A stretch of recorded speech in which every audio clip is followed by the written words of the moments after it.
ये खर्च क्या है? पहले तो ये खर्च कहते हैं सा को, ठीक। कि पढ़ने वाले ने वो कहाँ रखना है।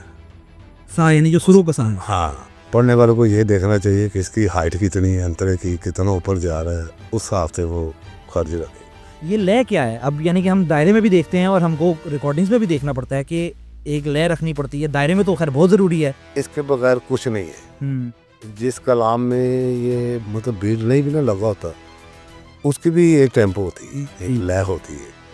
तो नौखा जो होता है ये 4 बीट होता है। सही।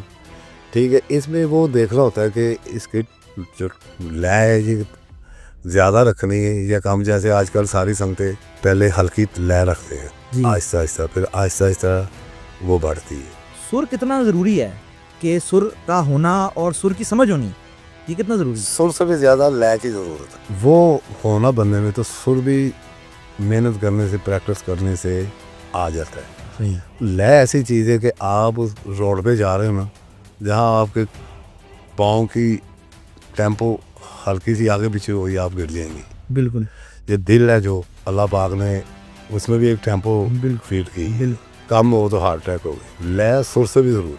मातमी है, संगत का मातमी, दायरे का मातमी, वो बेशक वो उसका सुरों से कोई ताल्लुक नहीं है, उसका पढ़ने से कोई ताल्लुक नहीं है, लय उसके पास भी लाजिम होनी चाहिए। और होती है। हाँ बिल्कुल होती है। आजकल के मातमियों में जितने भी हैं सब में है और बड़ी अच्छी है। आप खर्च जो है वो हारमोनियम पे रखते हैं स्टूडियो में? स्टूडियो में तो रखना पड़ रहा है। कि इसकी ज़रूरत ज़्यादा क्या है कि क्यों खर्च हारमोनियम पे? इसलिए इसकी ज़रूरत है कि उसका सुर पढ़ने वाले के कान में पड़ता रहेगा, तो वो उसी सुर के साथ ना नौखा पड़ता रहेगा। अगर वो हटा दो ना तो फिर आहिस्ता आहिस्ता सुर गिरना शुरू हो जाता है। ये राग क्या होते हैं और कितने किस्मों के हैं? एक दफ़ा मसला ख़त्म करते हैं ताकि लोगों को आइंदा ये मसला तो खत्म, समझिए मसला नहीं ख़त्म हो। ये बुजुर्ग कहते हैं कि ये काम समंदर है, लेकिन ये समुंदर से भी गहरा है। कभी कभी ये भी होता है कि आपने एक कलाम बनाया है, दायरे में वो इतना मारूफ हुआ है, इतना चला है, फिर जब वो सोलो रिकॉर्ड हुआ है तो सोलो रिकॉर्डिंग के अंदर उसके अंदर वो बात नहीं आई। ये इसकी क्या वजह है? ये मुश्किल सवाल। हाँ, असल में दायरे में पढ़ा जाता है और साथ मातमी बढ़ भी नहीं होते हैं और मातम भी हो रहा है, वो बड़ा एक रचाव बना होता है। स्टूडियो में जाके वही कलाम अगर एक बंदा पढ़ रहा है ना तो उसका वो रचाव नहीं रहेगा। तो दायरे में तो 20 लोग 25 पढ़ रहे हैं। ऑटो ट्यून पर भी मैंने आना है कि ये, अब आप रिकॉर्डिस्ट हैं, ऑटो ट्यून कितना इस्तेमाल होता है? अब ये हो गया कि जिनको ज़रूरत नहीं है ना, वो भी कहते कि लगना चाहिए कि मज़ीद सुर में आ जाए, लेकिन वो फिर भी पता चल जाता है। ऐसे राय गाना ए मेहंदी तेरे छन दी कज़ा कज़ा कहंदी कासम ते मां कासम दिन है मन दी।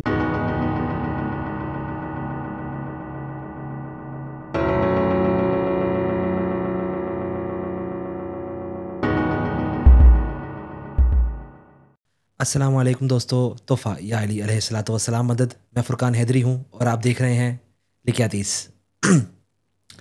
दोस्तों, आज का पॉडकास्ट तमाम पॉडकास्टों से थोड़ा सा मुख्तलिफ है, क्योंकि आज हम एक ऐसे टॉपिक पर बात करने जा रहे हैं कि जिस पर उमूमन बात होती नहीं है, और वो है how to compose a noha, how to make a नोहा।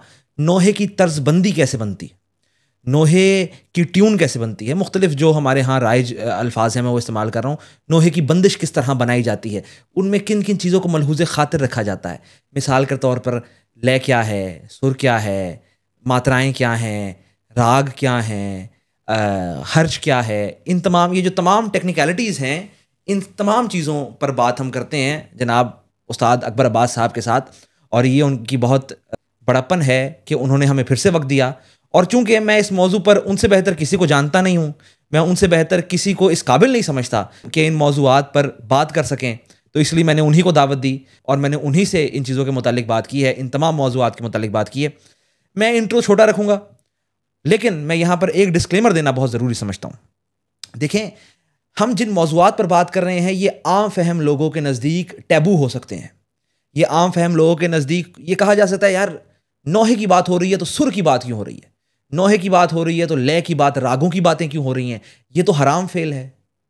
ये बातें हो सकती हैं, इसीलिए मैंने पॉडकास्ट के अंदर भी इसे क्लियर किया है और मैं यहां पर वाज़ेह तौर पर इसे क्लियर करना चाहता हूं कि देखिए मेरे भाइयों और दोस्तों और अजीज़ों, इल्म कभी भी गलत नहीं होता, इल्म का इस्तेमाल गलत होता है। मिसाल के तौर पर शायरी अपने आप में एक इल्म है, उस इल्म में हम यजीद की भी तारीफ कर सकते हैं, हम आइमा अतहार की तारीफ भी कर सकते हैं।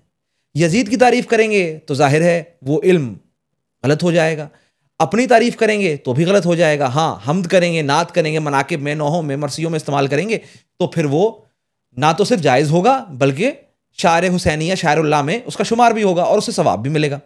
तो इल्म अपने आप में कभी भी गलत नहीं होता, इल्म का इस्तेमाल गलत होता है। इल्म मौसीकी अपने आप में एक इल्म है, जिस तरह इल्म शेर अपने आप में एक इल्म है।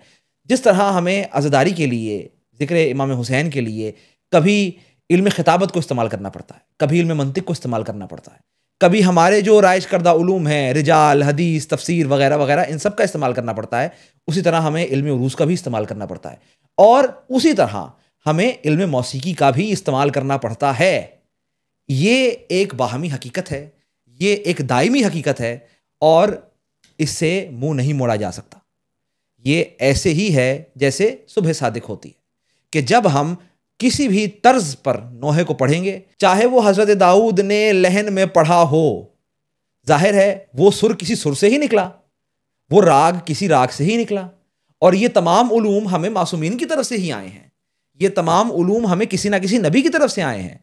इसी तरह मेरा ये मानना है और मेरी ये तहकीक है कि इल्म लहन जो है ये हमें हज़रत दाऊद की तरफ से आया है। ये तमाम जो राग हम अलापते हैं, ये तमाम राग हमें हज़रत दाऊद की तरफ से आए हैं और जो हज़रत दाऊद के मुकाबिल में थे वो गिना वाले थे। तो यहाँ पर तो गिना का कोई अमल दखल नहीं है। तो इसलिए मैं चाहता था कि आप हज़रात के सामने इस बात को क्लियर करूँ कि इल्म मौसीकी अलग है, गिना जो कि हराम है वो अलग है। तो इसलिए जब हम इस पॉडकास्ट में सुरों की बात करते हैं, रागों की बात करते हैं, मौसीकी के आलात के बारे में बातें करते हैं, तो वो किसी भी तरह से किसी ऐसे शोबे की तरफ नहीं जा रहा कि जो हराम है। नहीं, ये एक इल्म है, इस इल्म के मुतालिक लोगों को पता होना चाहिए, इस इल्म के मुतालिक लोगों को सीखना चाहिए। जिस तरह इल्म शेर के मुतालिक लोग सीखते हैं, बहर, काफिया, रदीफ, ये सब लोग सीखते हैं, उसी तरह इस इल्म के मुतालिक भी लोगों को सीखना चाहिए, मैं यही कहूँगा। और ये कोई गलत इल्म नहीं है, इल्म कभी भी गलत नहीं होता, इल्म का इस्तेमाल गलत होता है। खैर, ये तो एक डिस्क्लेमर था जो मैं चाहता था कि मैं आप हज़रात के सामने पेश करूं, क्योंकि मैं जानता हूं हमारे अहबाब का टेम्परामेंट भी कुछ इस तरह का है कि वो बिना बात को बारीकी से समझे वो जज करने लगते हैं। तो खैर, ये तो डिस्क्लेमर था, अब आप पॉडकास्ट एंजॉय कीजिए। खान साहब, याली मदद, मौला जैसा मदद, जैसे हवाले हैं आपका, आजकल बहुत मसरूफ दिन जा रहे हैं शुक्र मारे। और आज खान साहब हम जो बात भी करने वाले हैं वो बहुत टेक्निकल है, क्योंकि आप आजकल कलामों को तैयार करने में आप मसरूफ़ हैं और 3 महीने बाद मुहर्रम आ जाना है और मुहर्रम में कलामों का सिलसिला शुरू हो जाना है आने का। हम खान साहब आज ये जानना चाहते हैं कि कलाम बनाने में किन किन चीज़ों की ज़रूरत होती है, इसलिए हम सबसे पहले थोड़ा सा बिल्कुल शुरू से आगाज़ करते हैं। मसलन जब एक कलाम बनता है तो सबसे पहले हम आमतौर पर सुनते हैं भाई इसका खर्च है, ये खर्च क्या है? हाँ, बड़ी अच्छी बात है। पहले तो ये खर्च कहते हैं सा को, ठीक, कि पढ़ने वाले ने वो कहाँ रखना है। सा यानी जो शुरू का सा है। हाँ, पढ़ने वालों को ये देखना चाहिए कि इसकी हाइट कितनी है, अंतरे की कितना ऊपर जा रहा है, उस हिसाब से वो खर्च रखे। अगर ज़्यादा ऊंचा हो जाएगा तो वो ऊपर वाली लाइनें कहनी मुश्किल हो जाएगी। तो उसको फिर वो उसके सेंस है कि उसको उसने कैसे रखना है। सही। अगर ज़्यादा ऊंचा जा रहा अंतरा तो उसको थोड़ा कम रखना है, अगर अंतरा नीचे है तो उसका खर्च। अच्छा, ये कलाम बनाने के टाइम भी इस चीज़ को देखा जाता है कि भाई ये फॉर एग्जांपल अगर एक ख़ास बंदा है जो कलाम पढ़ रहा है, रिकॉर्ड कर रहा है या दायरे में पढ़ा जाना है, तो इसके लिए, इसके गले के लिए इतना खर्च वाला कलाम होना चाहिए। हाँ, अगर स्टूडियो में रिकॉर्डिंग होती है ना तो वो जिन्होंने पढ़ना होता है ना उनका स्केल देखना पड़ता है, यानी कि इंग्लिश में स्केल कहते हैं खर्च को। तो वो देखना पड़ता है कि ये इजी कौन से खर्च भी पढ़ सकते हैं। तो वो देखे जो स्टूडियो में तो चलो काफ़ी सहूलतें भी होती हैं ना, तो लाइव जो होता है ना ये अगर ऊंचा रखा गया तो रखा गया, बीच में कम भी कर लेते हैं, छोटा कर लेते हैं। अच्छा, ये जो खान साहब, ये जो म्यूज़िक की ज़ुबान में हम जो स्केल है, इसके अलग-अलग इंग्लिश में होते हैं, बी प्लस, बी माइनस, ये उर्दू में भी इसके अलग-अलग कोई वो हैं कि खर यानी कि फॉर एग्ज़ाम्पल अगर किसी ने सा ऐसा सर्च रखना है, तो वो क्या उसकी कोई नंबरिंग है, कोई क्या है, क्या सिस्टम है उसका? नहीं नहीं, वो तो उसको ये ऐसे हवा में तो नहीं कोई बता सकता। अगर सा रखा है ना, मतलब हारमोनियम है, हारमोनियम पे, ठीक है, वो पहले स्वर से शुरू होता है, ठीक है, उसे इंग्लिश में सी कहते हैं। ठीक है जी। उसके बाद आ जाता है पहला काला, उसको सी शार्प। जी, जी। फिर आ जाता है दूसरा सफ़ेद, उसको डी। फिर आ जाता है दूसरा काला, उसको डी शार्प भी कहते हैं, ई फ्लैट भी कहते हैं। फिर तीसरा सफ़ेद आता है, उसको ई कहते हैं। फिर चौथा सफ़ेद, उसको एफ। फिर आ गया तीसरा काला, वो एफ शार्प हो जाता है। फिर आ जाता है पांचवा सफ़ेद, वो जी हो जाता है। फिर चौथा काला, वो जी शार्प। फिर छठा जो सफ़ेद है वो ए है। पांचवा काला बी फ्लैट। सातवां सफ़ेद बी, आगे फिर सी। अच्छा, तो ये पियानो में भी इसी तरह होता है हाँ। या मखसूस हारमोनियम की? नहीं नहीं नहीं, ये जितने भी कीबोर्ड है ना, वो चाहे हारमोनियम है, पियानो है, कुछ भी है। सबका एक ही सिस्टम है? हाँ, लेकिन ये हर बंदा नहीं सीखता। तो जो कुछ लोग क्लासिकल सीखते हैं, कुछ लोग इंग्लिश वाला ये सीखते हैं, कुछ लोग दोनों ही सीखते हैं। और कलाम बनाने के लिए हमको यानी कि ये इन यानी कि फॉर एग्ज़ाम्पल अगर आप कलाम बना रहे हैं या कोई कोई भी कंपोज़र कलाम बना रहा है, वो इन चीज़ों को मलूज़े खातिर रखता है या बस ये एक और सिस्टम है कलाम बनाने का? नहीं, कलाम ये तो एक अता है। ठीक, कलाम जिसको अता होगी ना, वो लिख भी लेगा, मौला मदद कर देगा, बिल्कुल, तो फिर बना भी लेगा। बिल्कुल। ये अता है। काम एक अलहदा यानी क्राफ्ट है ना, यानी कि एक बंदे को इसकी कोई होनी चाहिए, कोई इल्म होना चाहिए इसका या लाज़मी है। होने तो दोनों चाहिए। जी, जी, सही। वो एक भी हो जाए ना तो काफ़ी है, लेकिन वही बात के जब बीबी की अता होती है ना, बिल्कुल। तो बंदा ज़ाकिर भी बन जाता है, नोए खान भी बन जाता है, मादनी भी बन जाता है, लिखने वाला, बनाने वाला। जिसको कोई पता भी नहीं है म्यूज़िक का, वो उसकी कंपोज़िंग भी बहुत अच्छी निकल आती बहुत से लोग हैं, है। बहुत से लोग हैं। नहीं, कल हमारे साथ आदिल मलिक साहब बैठे हुए थे, तो वो कह रहे थे, "यो गम मुका गया है, मैंने 10-11 साल की उम्र में मैंने कंपोज़ किया है।" तो उस उम्र में बंदे को तो कोई म्यूज़िक का कोई आइडिया नहीं होता। ये अता ही हुई ना, अता ही एक बिल्कुल, बच्चे नहीं, यानी कि 10-11 साल की एज का बच्चा है, उसको तो कुछ भी नहीं पता, तो उसने बनाया और बहुत अच्छा बनाया, बड़ा हिट कलाम है ये। बिल्कुल, बिल्कुल। लिखा भी अच्छा है, कंपोज़ भी अच्छा है, सारा कुछ अच्छा है। अच्छा, मुझे बताएँ, ये चलिए खर्च की हमको समझ आ गई।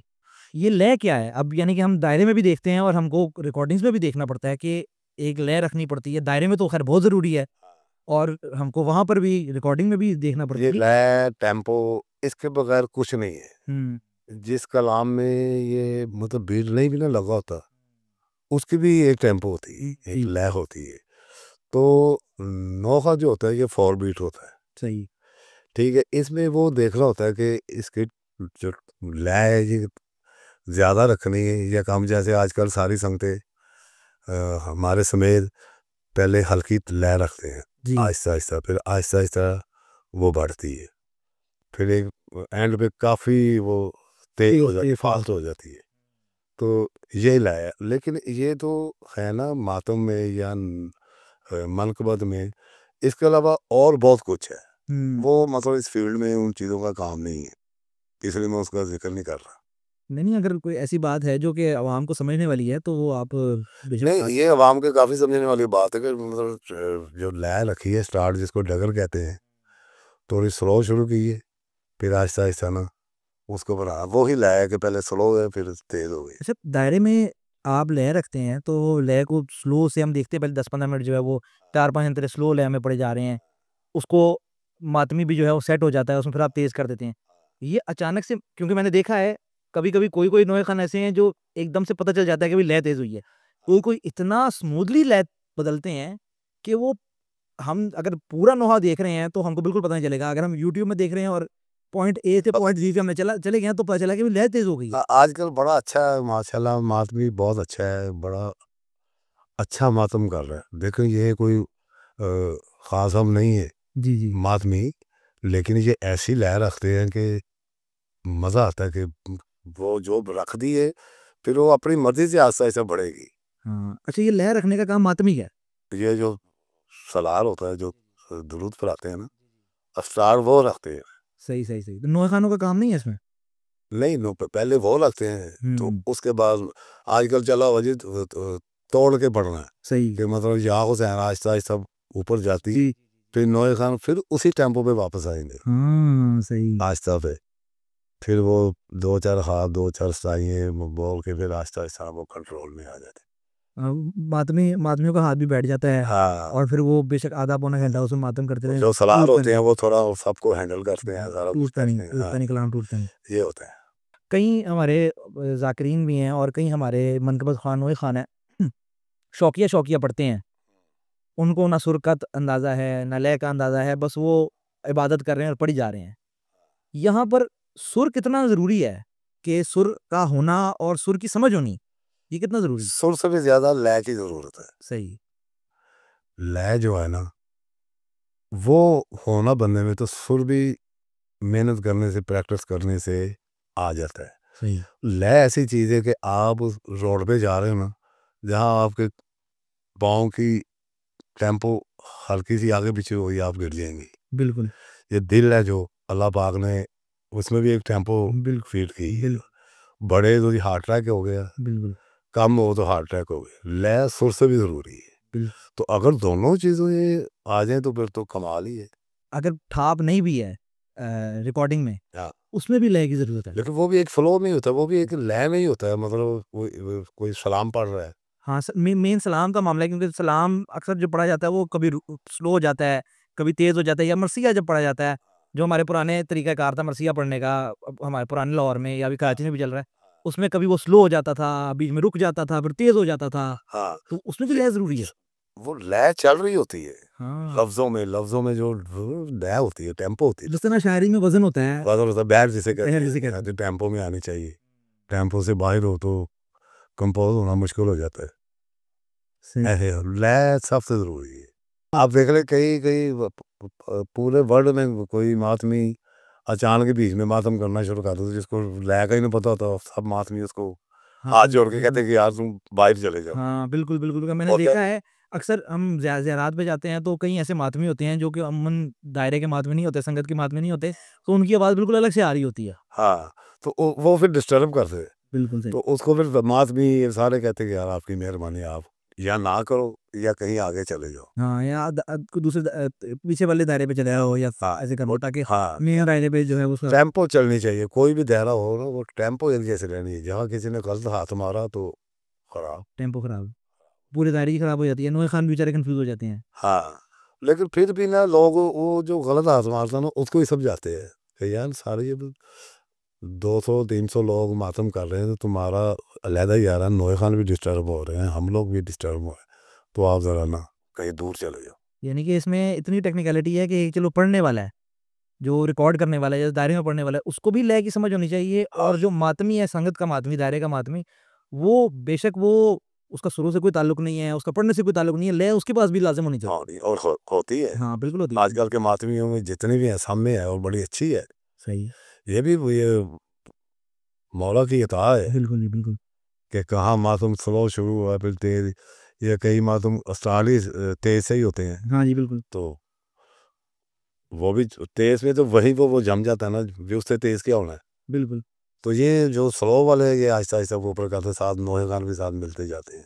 ऐसे हम कभी-कभी देखते हैं कि कोई इस तरह के दायरे भी होते हैं जो बहुत तेज़ पढ़े हैं। मसलन हम करबला जाते हैं, वहाँ हाँ, पर क्योंकि मिक्स मातमी होते हैं, हाँ, वहाँ पर लय का इतना सिस्टम नहीं होता, तो वहाँ पर फिर जो मैनेज मातमी करना बहुत तेज़ हो जाता है। उन लोगों के साथ मिलना पड़ता फिर। हाँ, उन लोगों के साथ मिलना पड़ता है। ये नोए खान के लिए या जो सालारे संगत है उसके लिए तो बड़ा मुश्किल होता है वो। मुश्किल हो जाता है उसको, वो तो बेचारा फिर दायरे में घूमता ही रहता है। हाँ जी, कभी इसलिए हम देखते हैं कभी एक दायरे में, कभी दूसरे दायरे में, तो हाँ, ये हाँ, हाँ, हाँ, कभी इसलिए वो जो बेचारा सालार है, वो यहाँ-वहाँ घूम रहा होता है। फिर ये ज़ियारात में तो ऐसा भी होता है ना कि मतलब पूरे पाकिस्तान से पूरे वर्ल्ड से आए हुए हैं जी। लोग। अब उनका कोई डगर वाला तो कोई तेज वाला है। जी, जी। फिर वो नोखा ऐसा नोए खान पढ़ते हैं कुछ साल ही ना, यानी कि डगर तो रहते नहीं, फिर वो नोहा फास्ट पड़ता है हाँ बिल्कुल बिल्कुल, ताकि सबके लैग जैसे। सब बीच में शामिल हो जाएं। हाँ हम देखते हैं कि मिसाल के तौर पे जो कराची के हमारे मातमी हैं वो ज़्यादा डगर के नहीं होते, हाँ। वो फास्ट मातम करने वाले हैं। अच्छा, अब कराची में भी डगर वाली कुछ संगति हो गई है। हो गई हैं बिल्कुल, लेकिन वो इतना राइज नहीं हुआ वहाँ पर, अभी इतना नहीं, राइज अभी नहीं नहीं हुआ, अभी वहाँ भी फास्ट ही है। उनका सिस्टम अच्छा है, वो अच्छा चल रहे हैं। जैसे शबाबुल मोमिनीन है, जी। उनके नौए खान उनके साथ ही मातमी तेज मातम करते, वो तेज ही उनके साथ नौका बिल्कुल। पढ़ते हैं। अंतरा शुरू होता है तो मातम उठाते हैं, अंतरा हाँ। खत्म होता है तो मातम उठाते हैं। उनका ऐसा सिस्टम, उनका अपना सिस्टम है और अच्छा सिस्टम है।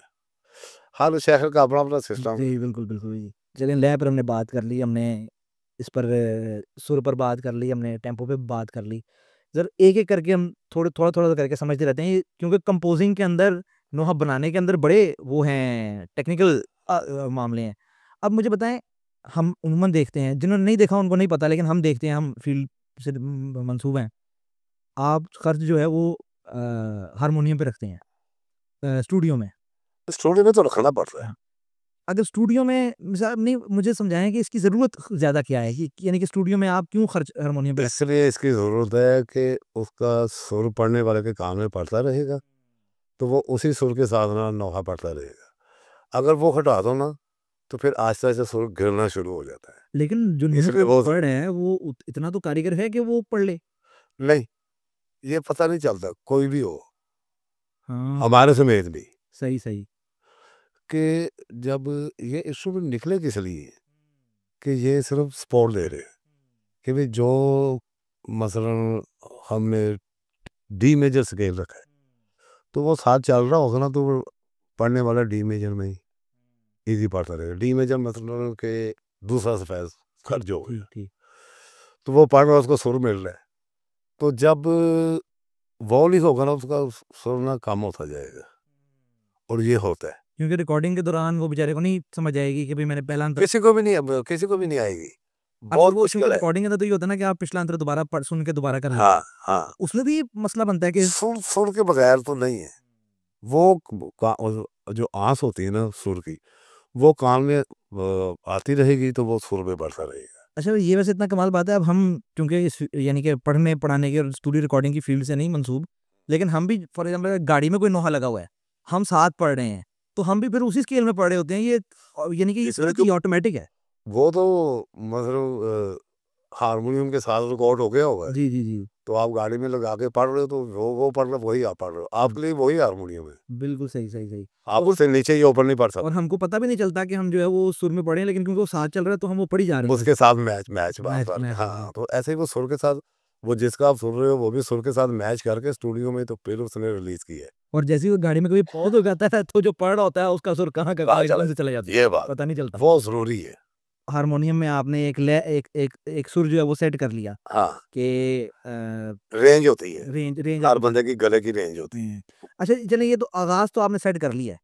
अब कितना ऊपर जाएगा कलाम या कितना नीचे आएगा, और ये भी मुझे बताएं कि आप जब ट्यून बना रहे हैं तो ट्यून बनाने के टाइम भी आपने उसका एंड देखना है कि भाई कितना ऊपर जा रहा है कलाम, हाँ, या उसका आखिर भी देखना है आपने। वो देखना पड़ता है, हम्म। वो देखना पड़ता है, वो लाजमी देखना पड़ता है। लेकिन ये है कि इसमें जितना आप ऊंचा जाएंगे ना, तो खर्च उतना ही नीचे रखना पड़ेगा, ताकि ऊपर वाले सुर सही लगे। नहीं मैं मिसाल चलो देता हूँ, जो मारूफ मिसाल है, मिसाल के तौर पर आपका मीर भाई का एक कलाम आया, मीर भाई ने एक आपका कलाम रिकॉर्ड किया। अब मीर भाई के लिए आप कैसे सेट करेंगे कि भाई मीर भाई की वोकल रेंज इतनी है, तो मैं मीर भाई के लिए जो कलाम बनाऊंगा वो इस स्केल से शुरू करूंगा और इस स्केल पर आकर रखूंगा। नहीं नहीं, ऐसे नहीं होता। कलाम कोशिश हर बंदा ही करता है मेरे समेत के अच्छा बने। ठीक। अगर बहुत अच्छा पढ़ने वाला ना, जिसके लिए जैसे मीर साहब ही, इनके लिए बड़ा सोच के अच्छा बनाना पड़ता है। और भी जितने जो जिनका गला बहुत अच्छा है ना, उनके लिए फिर ये बनाना पड़ता है। उस वक्त ये नहीं देखा जाता कि हाइट कितनी, अगर पढ़ने वाला कह दे कि ये स्टूडियो में तो हो जाएगा, लेकिन लाइव मुश्किल हो जाएगा, ये इतनी हाइट जो है, तो ये कम हो जाए, तो फिर हम ना वो ट्यून में इसकी हाइट कम कर देते। सही सही। फिर स्केल नहीं देखते कि ऊंचा रख रहे हैं नीचा। रिकॉर्डिंग में जैसे मर्जी कर लो, जो बंदा ऊपर जा रहा है तो वो रिकॉर्ड हो जाए। हाँ वो तो क्योंकि वो रुक रुक रिकॉर्ड होना है, 100 ट्रैक में रिकॉर्ड होना है, या अरबी सिस्टम आ गया इसमें रिकॉर्ड होना है, तो उतना ऐसे यानी कि लोगों को तो नोहा सुनने को मिलता है, नोहे के पीछे कितनी जतन करने पड़ते हैं, क्या क्या करना पड़ता है एक नोहा रिकॉर्ड कराने में, और रिकॉर्ड तो बात की बात है, पहले लिखवाना, लिखवाना, बनाना, उसको कंपोज बनवाना, करना। हाँ ये चीज़ें वो ये बड़ा रखते हैं। अच्छा खान साहब मुझे बताएं, कंपोज करने पे बात कर रहे हैं हम कि अब नोहा एक आप कंपोज कर रहे हैं, आपके ज़हन में खाका होता है, या यानी कि कभी कभी ये होता है कि आपने कुछ कलाम जो है वो अपने फ्री टाइम में आपने बैठकर बनाए हुए हैं, मैंने ये ट्यून सेट की हुई हैं, कभी कभी कोई नोहा आता है या कोई लिखा हुआ आता है तो आप उस पर जो है वो फिलबदी उसी वक्त बैठकर बना लेते हैं? अगर अगर वो उसकी बहर जो मतलब मैंने एक ट्यून बना के रखी है, जी अगर कोई कलाम आता है वो उस बहर पे पूरा आ रहा है ना, तो फिर वो ऐसे भी लगा देते हैं। वैसे कंपोजिशन का जो असल तरीकाकार है मैं आपको वो बताता हूँ। आपने चाहे सवाल नहीं किया, मैं आपको बताता हूँ कि पहले देखी जाती है शायरी। जी ठीक। शायरी के बाद जिसने कंपोज करना ना, उसने उस पे राग चूज करना कि इस पे हाँ कौन सा अच्छा लगेगा। बिल्कुल बिल्कुल सही। उसके बाद वो बनना शुरू होगा। अगर लफ्ज़ शाम आया तो शाम का सुर ऐसा लगे कि जैसे शाम हो गई। बिल्कुल सही। ये कंपोजिशन का ये तरीका, चाहे वो गाना है, गज़ल, गीत है, नोहा है, कुछ भी है। नहीं, मिसाल के तौर पर हमको असगर खान का कलाम है शाम हुई, तो जब वो शाम कहता है तो शाम लगी ना, शाम लगती है, बिल्कुल तो सही। ये है। तो पहले सबसे पहली जो बात है ना, अब जैसे कि बाबा बुल्ले शाह सरकार, उनकी जो काफ़ी हैं, उन्होंने जो किताब है उस पे रागों के नाम लिखे हुए कि ये काफ़ी इस राग में बनेगी, तो वो लाज़िम हो जाता कि उसी राग में। और नोखे पे तो कोई नहीं कहता, कभी-कभी पढ़ने वाला कह देता कि अगर इस राग में बन जाए, चाहे इसको नहीं पता, चॉइस है उसकी। चाहे इसको नहीं पता, वो नोहा सुना देता कि ये जिस राग में नोहा बना हो ना, इसमें बना दो। तो वो एक अलहदा चीज़ है। वैसे पहले शायरी देखे, फिर सबसे पहले राग चूज़ होता है। जी सही। फिर आप जैसे ही बनाते हैं, जो भी है वो फिर मौला मदद करते हैं, तो ट्यून भी बन जाती है। और राग फिर हर बंदे का अपनी चॉइस है, क्योंकि कोई बंदा किसी राग में फ्लुएंट है, कोई बंदा किसी राग में का उस्ताद है। ये और बात है। बात ये है कि जो है ना, अ, राग किसी को कम आते या ज़्यादा आते, ये नहीं इसमें इश्यू। बात ये है कि उस पे ये सोच रखनी कि इस पे अच्छा, इस शायरी पे अच्छा कौन-सा राग है।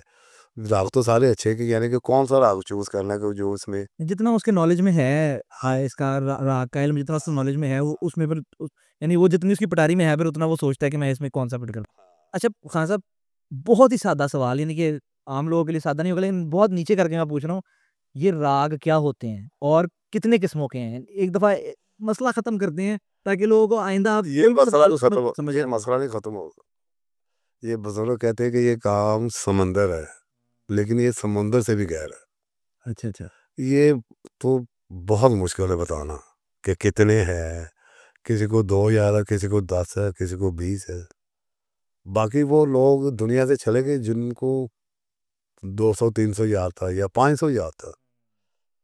हम जैसे लोगों को तो पता है 10 5-10 ही आ जाए तो बड़ी बात है। कोई वे लोहा बनाना है। वैसे अगर पढ़ा हुआ है, सुना हुआ है, तो अमूमन कितने होते हैं, जो मैं राइज ज अमूमन चलते हैं? इसका अमूमन जो चलते हैं नोहे में, वो मैं बता देता हूँ। तो वैसे नहीं, आप गीतों का भी बताएँ, यानी कि ओवरऑल इन जनरल बता दें, कोई बात नहीं। अ, नहीं, इसमें बहुत फिर उलझने भी हैं। कुछ लोग कहेंगे पता नहीं मैं गलत कह गया हूँ, लेकिन फिर वो बंदा पास बैठा होना, तो गलत वाले जो गलत कहे उसको फिर बंदा सही करके हाँ, बताए। सही। ठीक है। तो यानी कि ज़्यादातर गाने हों या नोहे हों या मनकबतें हों, भैरवी, एमन, कलावती, रागेश्वरी, बागेश्वरी, मारवा, भोपाली, जैद, कौशक धुनी, सही। अहीर भैरव, राजेश्वरी, ये ये जो कॉमन राग है ना, जी, जी। इसमें ज़्यादा का पूरिया हो गया, पूरिया धनासरी, कभी-कभी इसमें बनाते हैं सब। वो ज़्यादातर दरबारी भैरवी में ही बनते हैं। दरबारी आ गई, भैरवी, एमन में बहुत काम यमन होता में बहुत बनते हैं, है। बिल्कुल। हाँ, तो ये यानी कि बहुत राइज हैं, बहुत वो हाँ, इस पे चले ज़्यादा हुए हैं, काम, इस बिल्कुल। पे ज़्यादा काम सब करते हैं। और भी हैं, शिवरंजनी है, मालती है, ये भी बहुत कॉमन राग हैं। इनमें गाने भी, नोखे भी। तो ये मतलब जितने मैंने 10-12 ये नाम लिए हैं, इनमें ज़्यादा काम होता है। शायद पहाड़ी है। पहाड़ी है, बिल्कुल हाँ, पहाड़ी है। मेरे जहन से निकल गया। हाँ, वो भी मेन हाँ, रागों में आता है। क्या बात है, क्या बात है। पहाड़ी है इस तरह का, मतलब ये भैरव है, जी, बैरों में। चारूकशी है, ये मतलब जो बहुत कॉमन राग बिल्कुल सही। है, इनमें ज्यादा काम होता है। अच्छा खान साहब, मुझे ये भी बताएं कि मिसाल के तौर पर, जैसे मैं पहले भी मैं पूछने की कोशिश कर रहा था कि एक कंपोज़र है, उसके उसका जो इल्म है कंपोजिशन का, वो 2-3 रागों पर मबनी है, या किसी का एक राग पर मबनी है, हाँ, या 2-3 रागों पर मबनी है, तो वो जब अपना कलाम बनाता है, तो क्या वो उन्हीं को मलूज़े खातिर रखता है, या कभी-कभी ऐसा नहीं नहीं काम नहीं ले लेता है? नहीं, जिसको मतलब मुझे दो राग आते हैं, मैं दो में बनाता हूँ ना। अब जो मुझे नहीं आता, मैंने किसी का सुना है, उसके जो सुर है ना, वो मैं अपने ज़हन में बैठा दूंगा कि ये इन सुरों में ये राग है। हाँ, वो इंस्पिरेशन हो जाती है। हाँ, तो उन्हीं सुरों में, उसकी नकल नहीं होगा, लेकिन उन्हीं सुरों को देख के ना तो वो बना देगा। फिर अता की बात आती है। हाँ, नहीं वो तो मेन है, हाँ, वो मेन है। अता होगी तो ऐसा भी होगा, लेकिन ऐसे ही होता काम। अच्छा, वैसे जितनी भी मैंने पॉडकास्ट की है ना, ये कलामों पर या शायरी पर, तो एट द एंड जो नतीजा निकलता है ना, वो अता का ही निकलता है। मैंने वो कल बाकिर जैदी साहब को कहा, मैंने कहा अता की बात करके आप पॉडकास्ट खत्म कर देते हैं, मैं थोड़ी टेक्निकल बात करना चाहता हूँ, तो क्योंकि वो हमारी फील्ड हमें पसंद है। ये जो अदादारी में जो पानी भी पिलाते हैं ना, वो भी अता के साथ ही पिला रहे हैं। बिल्कुल। जो सफाई करते हैं वो भी हर बंदे का ये काम है। आप देखो करबला में इतने तेरे अमीर लोग मिलते करते होते कि हमें सफाई करनी, बिल्कुल। ये तो अता के साथ ही बिल्कुल सब। अता के साथ। ये जिक्र मोहम्मद अल मोहम्मद अता के बगैर नहीं कोई कर सकता। बिल्कुल, ये इसमें कोई शक की बात नहीं। अरे मुझे होते हैं इसके अंदर, मुझे फिर ने कहा कि 11-12 साल का लड़का ऐसे-ऐसे कलाम कह देता है। देखो, चलो मैं तो कहता हूँ कि चलो शायरी भी एक अलग मामला है, कंपोजिंग भी कर लेता है। हाँ हाँ, ये बड़ी बड़ी कमाल की बात है। बहुत से शायर हैं जो कंपोजर भी खुद है। बिल्कुल। क्या बात है, अच्छे कंपोजर। तरसैन साहब, हाँ, मखदूम क्या बात, कंपोज़र हैं। अच्छे शायर, अच्छे कंपोजर। असगर ने भी खुद भी कुछ कलाम लिखे। अच्छा, वो उसकी भी अच्छी कंपोज़िशंस थी। कंपोजर तो बहुत अच्छे। हाँ, कंपोज़िशन भी कमाल थी और कलाम भी कमाल थे। मलिक साहब, आदिल मलिक साहब की ये भी देखते हो, शुरू शुरू में इन्होंने खुद ही बनाए ना। हाँ, कई कई कलाम जो आजकल चल रहे हैं, वो हाँ कई कलाम हैं उनके। हाँ, तो बस ये अता की बात है। अता के बगैर नहीं। इसमें एक और बात बताऊँ, इसमें इल्म वाला कोई चक्कर नहीं है कि किसको 10,000 राग याद है तो वो ही बनाएगा। तो जिसको 10,000 राग याद है वो नहीं बना रहा। हाँ, उससे मेरे बन जैसे नहीं को रहा। एक भी नहीं आता तो मैं बना रहा हूँ। हाँ, उससे बन भी नहीं रहा। वो कोशिश भी कर रहा है तो बेचारे से नहीं बन रहा। तो जी इस तरह ये फिर वही बार-बार अता के बगैर नहीं। मैंने जब अपना पहला कलाम बनाया था तो मेरी तकरीबन 16 साल एज थी। सही। तो मौला ने मदद की, बन गया। उसके बाद फिर बाकी सारा ही आप लोगों को पता कि कैसे शुरू। अच्छा खान साहब, चलो ये बात आपने की है। 16 साल की उम्र में ज़ाहिर है आपका बैकग्राउंड भी म्यूज़िक से रिलेटेड था। तो 16 साल की उम्र में म्यूज़िक का थोड़ा बहुत तो बंदे को इल्म होता है, क्योंकि घर का माहौल ही वो है। मैं सीखता था वो इंग्लिश म्यूजिक जो सही। ये जो नोटेशन, ये कॉर्ड सिस्टम, ये सीखता था। हाँ, वो आपने तो बताया था कि वो आप भाई बहुत कम लोग हैं जिनको नोटेशंस आती हैं। हाँ, पाकिस्तान में भी बहुत कम लोग हैं जो बस मेरे दोस्त ही हैं जब हम सब मिलके काम करते थे, अभी भी कभी भी कर लेते हैं। वो बस 5-6 लोग ही रह गए, बाकी दुनिया से चले गए। सही, सही। तो ये इस तरह। तो जब मैंने पहला कलाम बनाया था तो मुझे तो पता भी नहीं था कि वो कौन सा राग है। हुँ, सही, नहीं मुझे पता था। अब मुझे किसी ने पूछा तो मैं गलत ही बता देता था, पता ही नहीं था। सही। फिर आहिस्ता आहिस्ता ना शौक पैदा हो गया, यार ये थोड़ा बहुत पता होना चाहिए, इल्म के बारे में पता होना चाहिए। ये इल्म भी होना चाहिए। इंग्लिश तो चलो और काम है ना, तो ये इल्म भी होना चाहिए कि कैसे किसी राग से दूसरे राग में जाना, फिर वापस आना, ये मतलब सारी चीज़ें। अच्छा, ज़ेली बात है, इंग्लिश जो म्यूज़िक है, उसके अंदर भी तो रागों का कोई सिस्टम तो होगा? वो उनके स्केल हैं। अच्छा, उनकी स्केल है। जैसे हमारा बिलावल राग है, उनका डी मेजर स्केल है उनका। अच्छा, अच्छा, अच्छा, अच्छा, उनकी स्केल है। लेकिन है मिक्स ही है काम। सही। हमारे ये जो उनके मेजर राग है ना, या ए, एक स्केल होता है मेजर, ठीक। एक होता है माइनर। ठीक है, तो वो माइनर भी उनके स्केल है, वो हमारे भी हैं। मेजर उनके स्केल हैं, वो हमारे भी हैं। लेकिन जब हमारा इधर चला जाता है ना, ये मतलब जो बहुत क्लासिकल राग है, जी, जी। उनके पूरी धनासरी इस तरह की, वो उनके स्केल हैं, वो भी उनके बड़े मुश्किल से, लेकिन हमारा जो पाकिस्तान इंडिया का जो ये है कल्चर है पुराना। हाँ, उस तरह का उनका नहीं है। हाँ, क्योंकि हमारा म्यूजिक का कल्चर तो बड़ा पुराना है, हाँ, बड़ी देर से चलता हुआ है ये बात। अच्छा, वो मैं यहाँ पर इंट्रो में भी बताऊंगा, मैं यहाँ पर लोगों को बता दूं कि हम म्यूजिक की और हम रागों की बात कर रहे हैं, तो कोई गलत काम है। शायरी में भी गजलें होती हैं, मनकबतें होती हैं, तो शायरी का इल्म गलत नहीं है। अगर कोई गजल कह रहा है तो वो उसका अपना मसला है, या कोई गलत कलाम कह रहा है उसका अपना मसला है। उसी तरह म्यूजिक का इल्म जो है वो गलत नहीं है, वो इंसान को लेना चाहिए, और बड़ा कमाल का फन है होना चाहिए, होना मौसीकी का। चाहिए, ये सबको सीखना चाहिए। ये तो बड़ी काम की चीज है।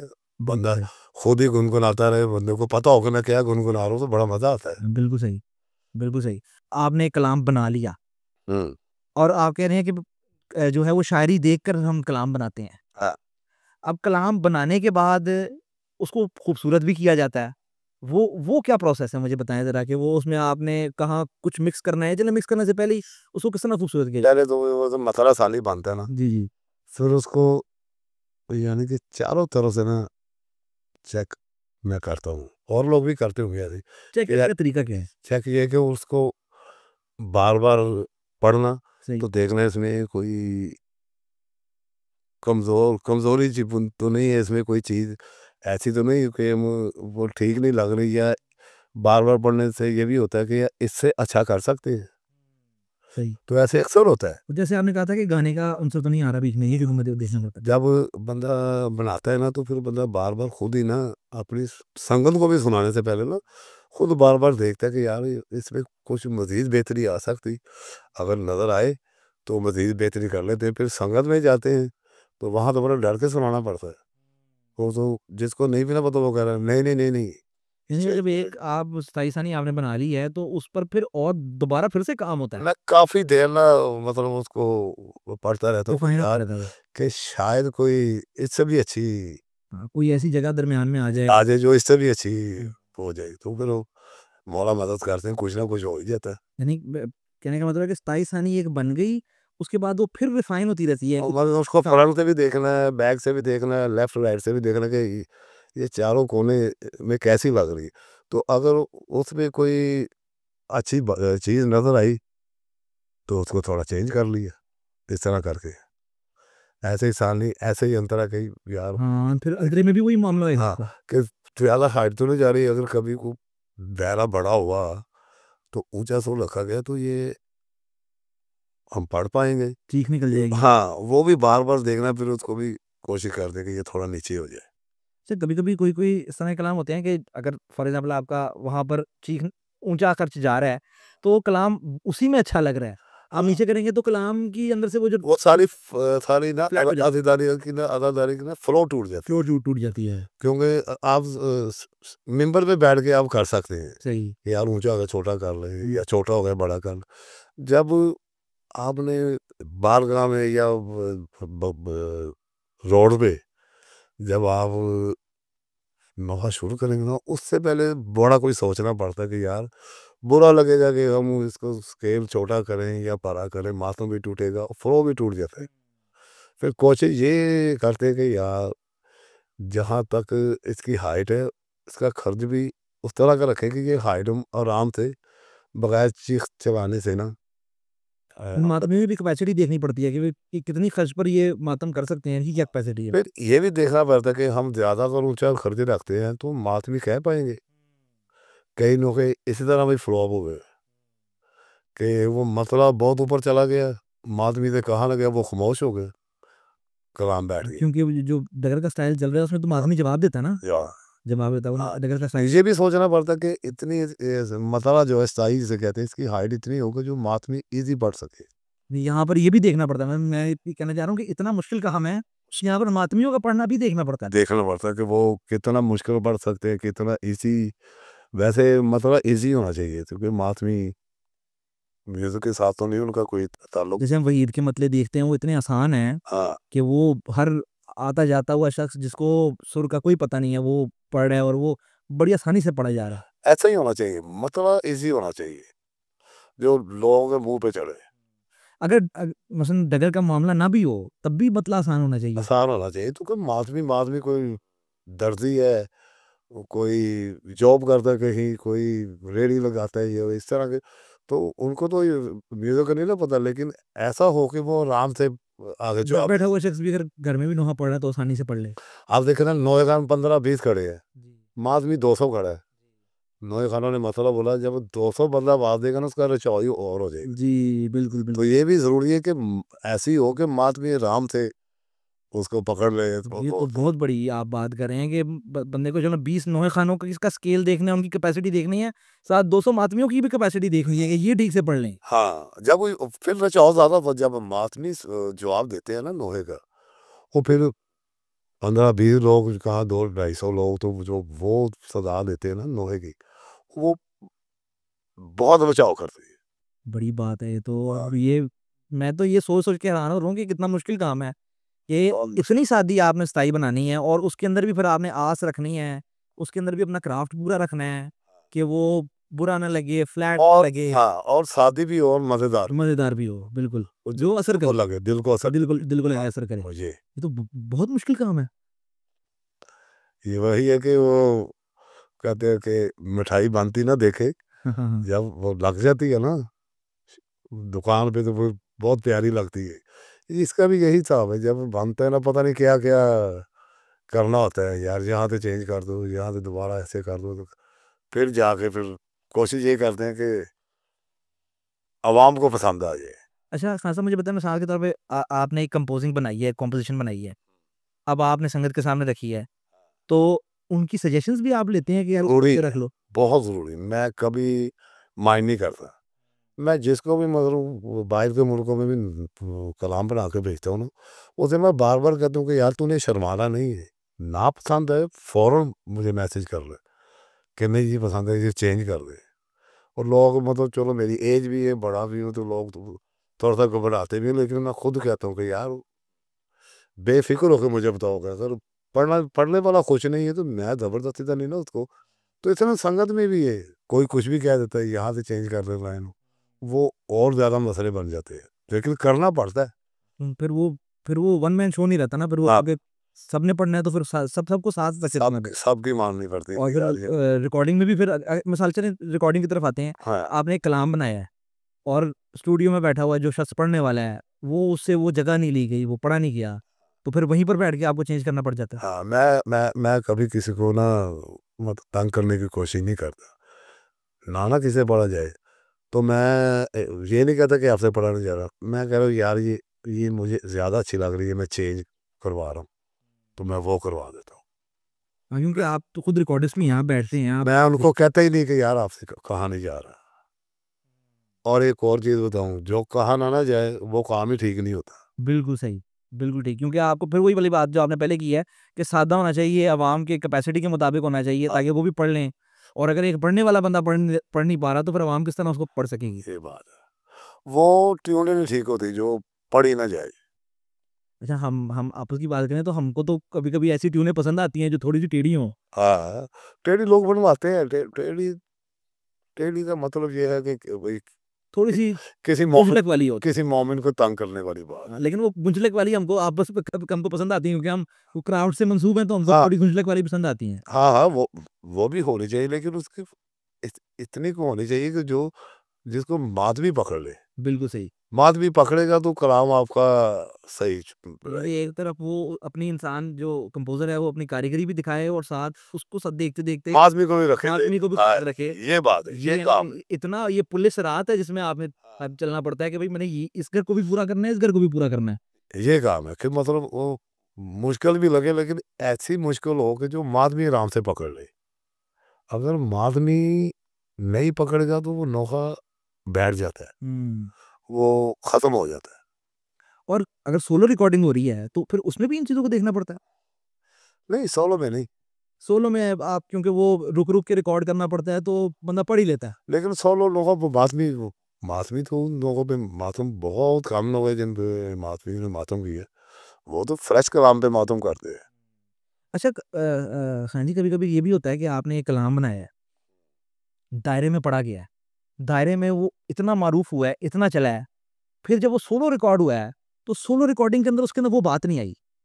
हाँ, ये इसकी क्या वजह है, यानी कि वो ये मुश्किल सवाल। हाँ असल में दायरे में पढ़ा जाता है और साथ मात में बढ़ भी रहे होते हैं और मातम भी हो रहा है, वो बड़ा एक रचाव बना होता है। स्टूडियो में जाके वही कलाम अगर एक बंदा पढ़ रहा है ना तो उसका वो रचाव नहीं रहेगा। तो दायरे में तो 20 लोग 25 पढ़ रहे हैं, हम लोग तो कभी एक टाइम था 50 लोग खड़े होकर नोहा बिल्कुल पढ़ते थे। मातम करने वाले भी 1000 बंदा हाँ, मातम कर रहा है। तो ये ऐसे होता है कि जो दायरे में जिस कलाम का मजा आ रहा है ना वो रिकॉर्ड होएगा, अच्छा भी हो जाएगा, लेकिन उसकी लज़्ज़त वो नहीं रहेगी। तो ये भी कभी-कभी देखना पड़ता है आपको बनाने के टाइम कि भाई नहीं ये दायरे का स्टाइल है, ये स्टूडियो का स्टाइल है, ये स्टूडियो में सही रहेगा। नहीं, नहीं आजकल तो लोग दायरे वाला जो नोहा स्टूडियो में भी रिकॉर्ड कर देते हैं, स्टूडियो वाला नोहा दायरे में भी भर देते हैं। कुछ चीज़ें चेंज हो गई। लेकिन वो नज़र आता है कि कभी जो मतलब स्टूडियो का कलाम है, स्टूडियो में तो हमको वो बड़ा होता है, शफ़ाफ़ होता है हाँ, और स्टूडियो की रिकॉर्डिंग बड़ी साफ-सुथरी होती है, एक-एक चीज़ नज़र आ रही होती है क्योंकि सोलो पढ़ने वाला पढ़ रहा है। बिल्कुल। तो जो लाइव होता है बाहर मेन पे जो मतलब रोड पे जो वो मुश्किल भी होता है और उसमें मज़ा भी बड़ा होता है कि इतने लोग पढ़ रहे हैं, आगे मातमी जवाब दे रहे हैं, तो क्या उसमें जो मुँह से गलत निकल गया, बेसुरा निकल गया, वो वापस नहीं आ सकता। वो वो तीर ये निकल गया तो निकल गया। वो जिस तरह अभी हम बात कर रहे थे पहले कि जो पुरानी रिकॉर्डिंग होती थी आपकी, वो भी इसी तरह होती थी एक बड़े टेक में सारी की सारी। बड़ी मुश्किल होती थी। अब तो एक-एक लफ़्ज़ हो जाता है ना, पहले तो बहुत ही मुश्किल पहले काम था। अब तो अगर गलत पढ़ा गया तो एडिट में सही भी बाद में भी हो जाता है। अगर एक स्टाइल हाँ, गलत पढ़ लिया तो पुरानी स्टाइल की उसको टेक को लेके उसको सेट किया जाता हाँ, हाँ, ये टेक्निकल चीज़ें बहुत अब आगे निकल गई हैं। तो इसमें भी जो सही पढ़ने वाला ना, मज़ा उसी का ही आएगा। है। वो कितने टेक्स में वो काम पूरा चाहे उसने अ, एक मतले की 10 टेकें ली, वो 10 ही अच्छी होगी, बल्कि होती है। उनमें से एक निकाल ली ना, हाँ, ये मुश्किल काम हो जाता है। वो काम है कि ये भी एक बंदे ने 10 लाइनें बोली, वो 10 की 10 सुर में तलफ़्फ़ुज़ भी अच्छा है, हर चीज़ ठीक है।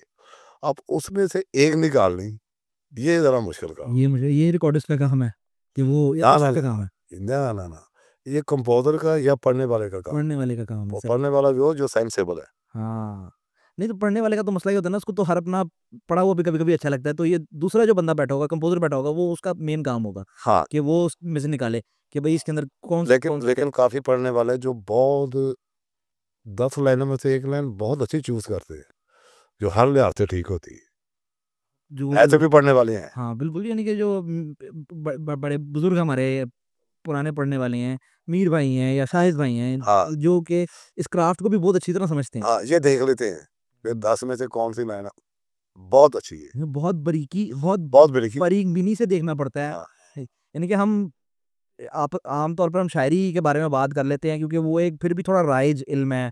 लोग उसके बारे में जानते हैं, शायरी के बारे में थोड़ा समझते हैं, पढ़ते हैं, पसंद करते हैं। लेकिन कंपोज़िंग के बारे में इतनी बारीकी कोई आज तक सोचता भी नहीं कि भई इतनी छोटी-छोटी चीज़ भी देखनी पड़ती है। हाँ, ये लोग देखते हैं, मीर साहब देखते हैं, शाहिद भाई देखते हैं, फरहान अली वारस साहब ये भी देखते हैं, मोहम्मद शाह भी ये भी देखते हैं। वो जिनको वो तो साइंस आ गई है ना, जी। वो फिर वो ज़्यादा देखते हैं और वो अच्छी निकाल भी लेते हैं। अच्छा इसके अंदर खान साहब एक और भी चीज़ फिर देखी जाती है ना कि सिर्फ़ सुर नहीं देखा जाएगा, फिर ठाट भी देखा जाएगा उसका। लय लय लय देखी जाएगी और वो जो जिस एक्सप्रेशन से वो पढ़ रहा है। एक्सप्रेशन तो ये जिस फीलिंग कहते हैं, ये हाँ जी। तो जो पढ़ने वाला ना अच्छा पढ़ने वाला उसको पता है कि फीलिंग कहाँ से कैसे लेनी, कौन-सा लफ़्ज़ कैसे जैसे आपने कहा कि अगर शाम का लफ्ज़ आया है तो फिर शाम इस तरीके से उसकी आगे बात जाए कि वो पता चले। ये लोग जो है ना ये माशाल्लाह अपनी रिकॉर्डिंगों में यानी कि अच्छी लाइन चूज़ करते हैं। एज़ अ कंपोज़र आपको भी ये चीज़ें देखनी पड़ती हैं कि जी। ये जो पढ़त उसकी है वो किस तरह की, किस मेयार की पढ़त है। कभी-कभी तो कोई इस तरह पढ़ लेते हैं जैसे वो किताब पढ़ रहे हैं। यही तो बात है। ये आम पढ़ने वाले और ये सही लोगों जो पढ़ने वाले उनमें से यही तो फ़र्क है कि किताब पढ़ दी उसमें कोई फीलिंग नहीं है, कुछ नहीं है। तो जो इस तरह पढ़ना है उसमें हर सुर की, हर लफ़्ज़ की फीलिंग है। तो ये भी सीखा जा सकता है या ये एक्सपीरियंस के साथ आता है? एक्सपीरियंस के साथ फिर आता फिर आता है। मैं तो हम तो खिताबत की फील्ड से ताल्लुक़ रखते हैं, तो मैं हमेशा सबको कहता हूँ कि खिताबत एक ऐसी जगह है कि जो मुझे सीखनी नहीं पड़ी, मुझे कुदरती आ गई, मुझे नहीं पता कैसे आई, बस आ गई। मुझे नहीं पता कि भाई यहाँ पर आपने बात को उठाना है, यहाँ पर बात को नीचे लेके जाना है, ये उतार-चढ़ाव जो सीखने वाले थे वो अचानक से मेरे मेरे अंदर आ गए, या शायरी अचानक से आ गई। ये वाक़ई अता है, वरना इसको सीखने में बड़ा टाइम लग जाता है। देखा है हमने। कोशिश करनी चाहिए हुँ। अच्छे से अच्छा करने की। यानी कि अगर एक बंदा एक मसायब का जुमला एक अंतरे में कह भी रहा है, तो वो बार-बार रिकॉर्ड करेगा कि मैं इसमें कितना और इमोशन डाल सकता हूँ। हाँ, ये बात है।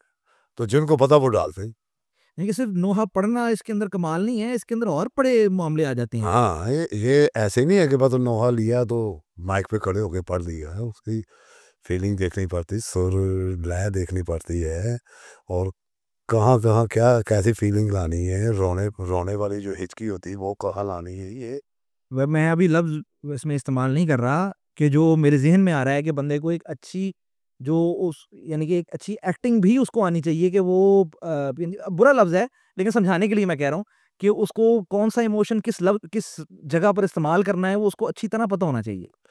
हाँ, ये काफ़ी लोगों को पता है। एक्टिंग तो नहीं मतलब कह सकते मतलब उनको पता है कि ये कहाँ पे कैसे लफ्ज़ को पकड़ना और छोड़ना कहाँ फीलिंग के साथ।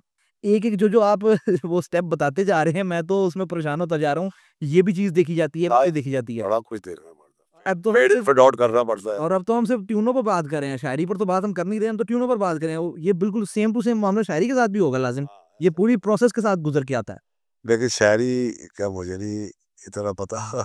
वो तो दिल अच्छी बात है, चलो बनाए हैं। हाँ। शायरी लेकिन आप खुद साहिब ज़ौक़ हैं, तो जो पढ़ने वाला होता है उसको अच्छी जो होती है ना, जो अच्छी जी, वो बंदे को पता चल जाता है कि ये अच्छी है। हाँ, उसको दाद देते हैं कि यार बहुत अच्छी हो, और जो अच्छा पढ़ता है उसे भी कहते हैं कि सुभान अल्लाह बहुत अच्छा पढ़ा है।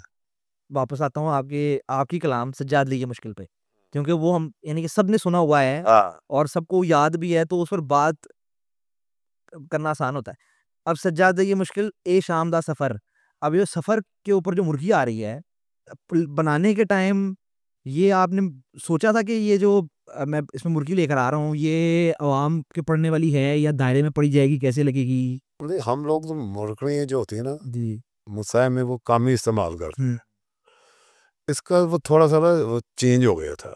सही। वो हमारा तो सीधा ही था। हाँ, आपका सीधा ए शाम दा सफ़र, हाँ, बिल्कुल। ए है आगे। जी। तो वो इन्होंने सफ़र रे पे ही ख़त्म कर दी। जी, जी।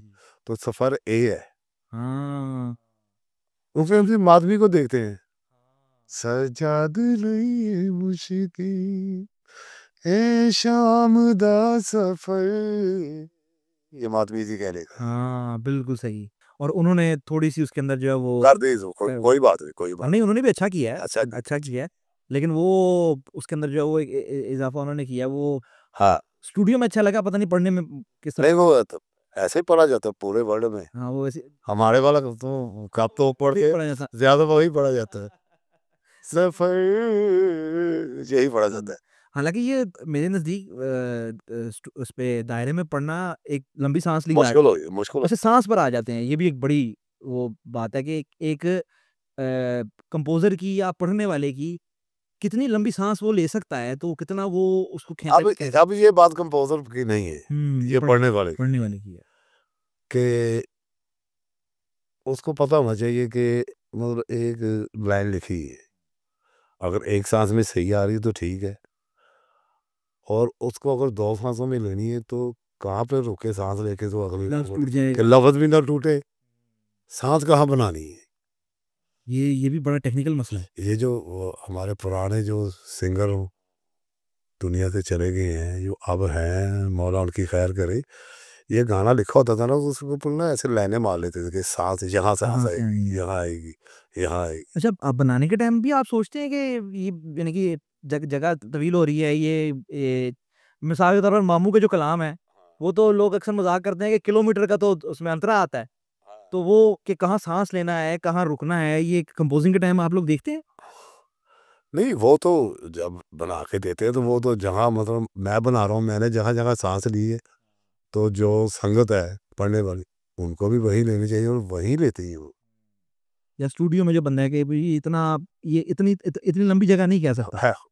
ऐसे होते हैं, लेकिन उसको फिर वो बता दिया जाता है कि यहाँ सांस लो, लफ्ज़ भी नहीं टूटेगा, सुर भी खराब नहीं होगा, छोटी सी सांस लेके तो वरना वो तो खैर स्टूडियो की तो फिर वही बात है ना कि वो तो रुक कर दोबारा रिकॉर्ड हो सकता है, तो हाँ, तो बाहर ज़्यादा इजी हो जाता है, यानी कि वही 20-25 लोग पढ़ रहे हैं, मतलब सांस का मार्जिन नहीं है। आज लोगों ने पहले बीच में सांस ले ली, वो तो फिर तोड़ फोड़ हो जाती है ना लाइफ में। नहीं तो हम ये तो शबाब वालों ने जो सिस्टम शुरू किया कि अंतरे की पहली लाइन जो है वो एक हिस्सा कहेगा और फिर अंतरे की दूसरी लाइन जो है वो एक हिस्सा कहेगा, ताकि अगर कलाम ऊंचा है तो किसी को इतना मसला ना हो। आपने भी नहीं, हमारा इस तरह नहीं है, हम जितने भी हम इकट्ठा ही पढ़ते हैं। यहाँ हमारे पंजाब में है ये जो छोटे दूसरे शहर है, जैसे जंग है और कोई चकवाल है, ये भी 2-2 ग्रुप पढ़ते हैं। अरे हम नहीं पढ़ते 2 ग्रुप, हमने सिर्फ ये 27 रजों को पढ़ा है। वो बीबियाँ सारियाँ, वो जंग पार्टी भी थी नासिर आबिद भाई, जी जी तो उन्होंने हमें कहा कि आप इनके साथ मैं कहा, पढ़ लेंगे मौला का जिक्र, ये कौन सी बात है। बस उन्होंने बीबियाँ सारियाँ कलाम शुरू किया। उस राग में हमारे जितने अंतरे थे हम पढ़ते रहे, जितने उनके पास थे वो भी पढ़ते रहे। उनके पास थोड़े कम थे, सही सही हमारे में तो एमर राग शुरू हुआ तो उसमें तो हमारे 50 अंतरे आ जाते। बिल्कुल तो बहुत लोगों ने वो अप्रिशिएट की ड्यूटी, बहुत लोगों ने पसंद की, उन्होंने भी बहुत अच्छा पढ़ा। वो जो जंग वाली पार्टी थी आबा नासिर साहब, बड़ा अच्छे उन लोगों ने भी पढ़ा, हमने भी पढ़ा, बड़ा दिल नहीं कर रहा था कि ये पुरसा ख़त्म हो। अच्छा नहीं अब ये आप मुझे बता रहे हैं तो अब दो अलग अलग पार्टियां हैं, उन्होंने मिलकर तैयारी नहीं की हुई, हाँ। फिर कैसे चलता है काम, यानी कोऑर्डिनेशन किस तरह होगी दो मैंने उन्हें कहा था कि आपने जब जो आपके आपने 9 के अंतरे है ना इसी रात के, वो तो आपने बोल के तो सही पकड़ लेनी है, तो जो हमारे होंगे वह आपने मेरे हाथ के साथ बीबियाँ पकड़ना है।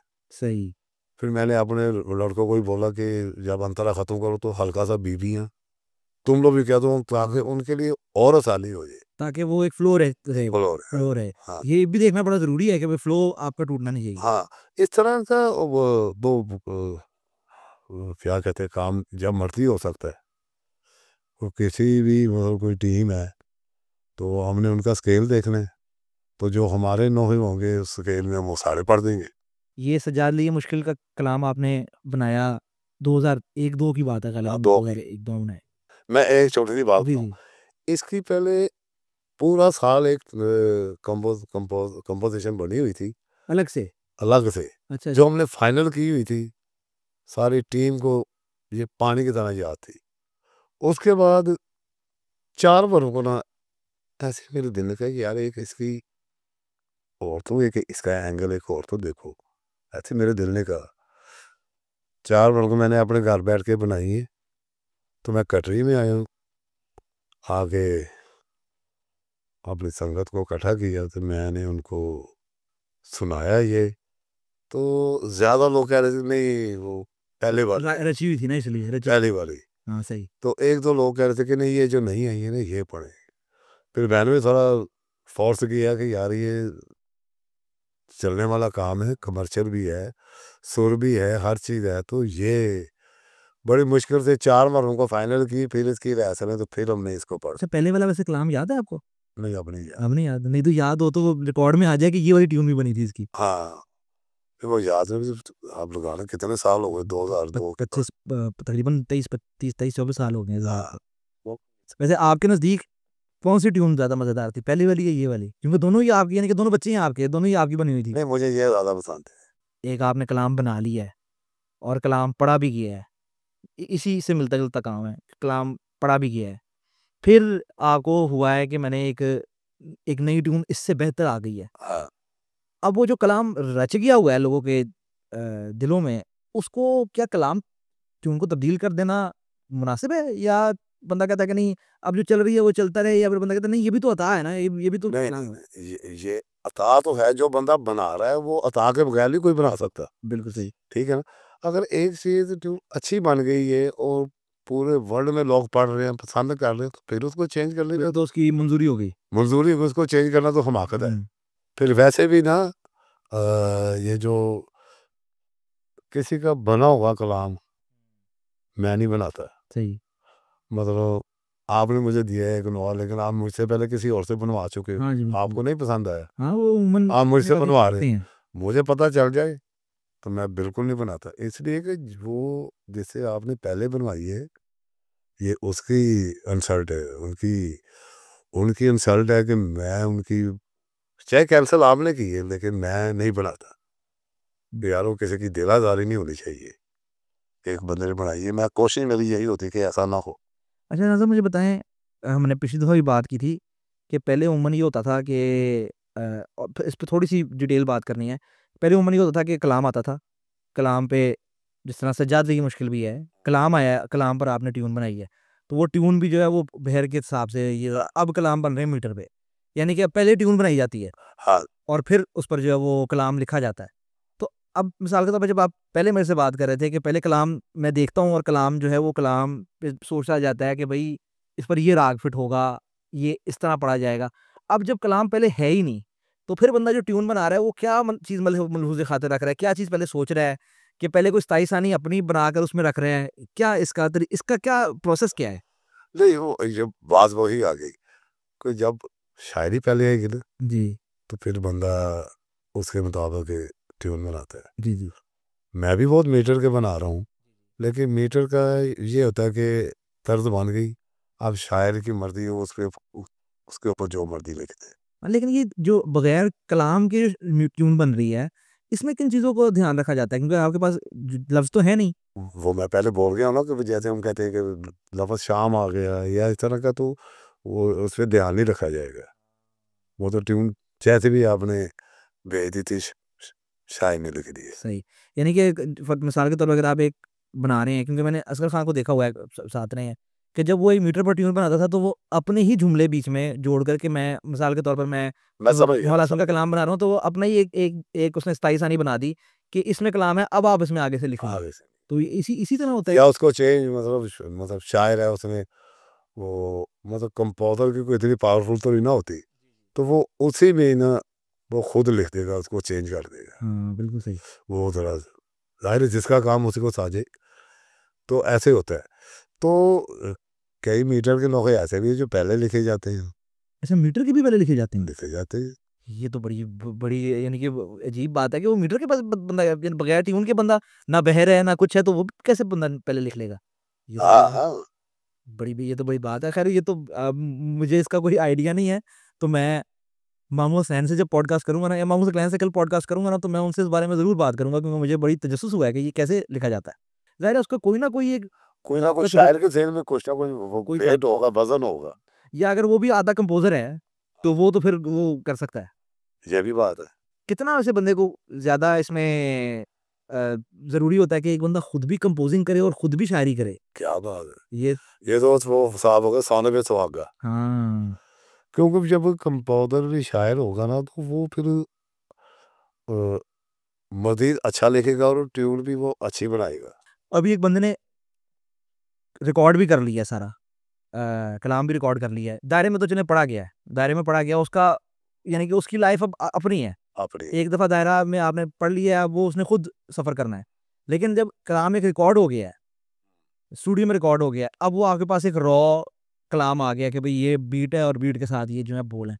अब उसको भी आपने खूबसूरत बनाना है कि मैंने कहाँ पर ठाप डालनी, यानी कहाँ पर मैंने उसको स्लो करना है, ठाप किस तरह की डालनी है मैंने। ये जो वो रिकॉर्डिस्ट का काम होता है, मिक्स जब करते हैं, मास्टरिंग करते हैं ना, ये होता है उनका काम। आप खुद भी अच्छे रिकॉर्डिस्ट हैं, आपका अच्छा एक्सपीरियंस है रिकॉर्डिंग का। उन्होंने भी ना 2 बीट बनाए होते हैं। हुँ।